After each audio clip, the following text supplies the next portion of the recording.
Yan guys.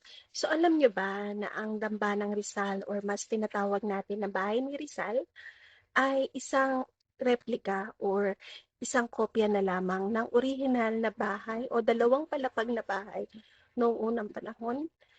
Yung style niya or design ay hawig sa isang Kastilang kolonyal na bahay sa Calamba, Laguna.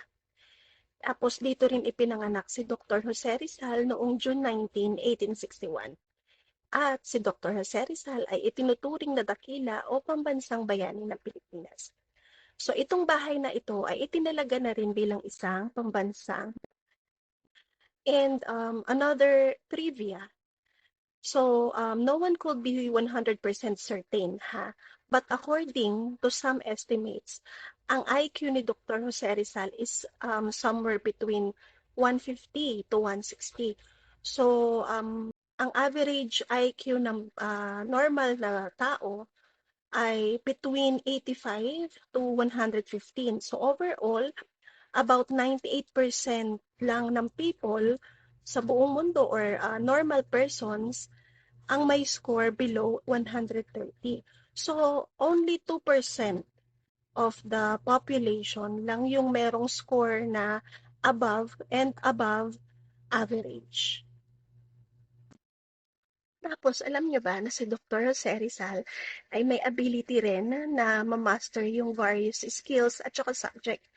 So, he was an eye doctor. Also, he was a writer, a sculptor, a painter, educator. He also is a farmer, historian, tsaka journalist.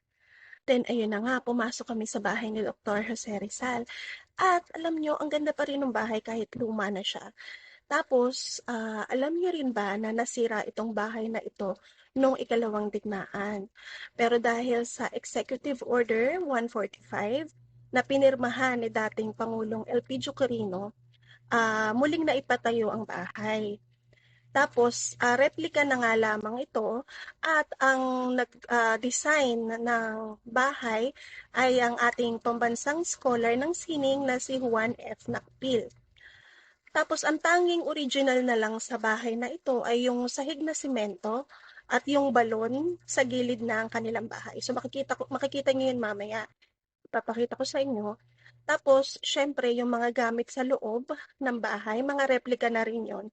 Tapos, so kahit luma siya, taglay pa rin naman niya yung kagandahan at saka iisipin mo rin na original talaga sila.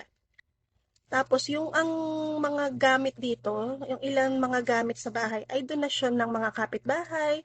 Tapos wala rin namang naiwang talaan o katibayan ng aktual na pag-aayos ng mga kagamitan sa bahay. Tapos yung kumbaga yung pagsasaayos na nakikita natin ngayon kapag pumapasyal tayo, batay na lang yon sa original na mga bahay o normal na bahay sa Calamba, Laguna noong unang panahon. Pero syempre, kahit na itong mga gamit, luma man yan o bago, dapat pa rin na inaalagaan habang tumatanda. Uh, ayun, another thing naman is yung bahay kubo kung saan naglalaro si Dr. Jose Rizal. Nung panahon na yon, yung kubong yan, napapalibutan ng mga puno ng bayabas, mangga, saging, papaya, sampalo. At another fun fact, alam nyo ba na ang lansones at mangga ang mga paboritong prutas ni Dr. Jose Rizal? Meron siyang 3 species na na-discover. At dahil dito sa na-discover niya, pinangalan sa kanya ang mga species na to. So yung first ay Rhacophorus rizali o palaka. Tapos yung sumunod naman ay ang Draco rizali o ang flying lizard. At lastly, ang Apogonia rizali o ang beetle. Tapos makikita nyo rin dito yung sculptor ni Dr. Jose Rizal nung bata siya kasama yung paborito niya ang aso. Thank you so much guys sa panonood and see you on my next video.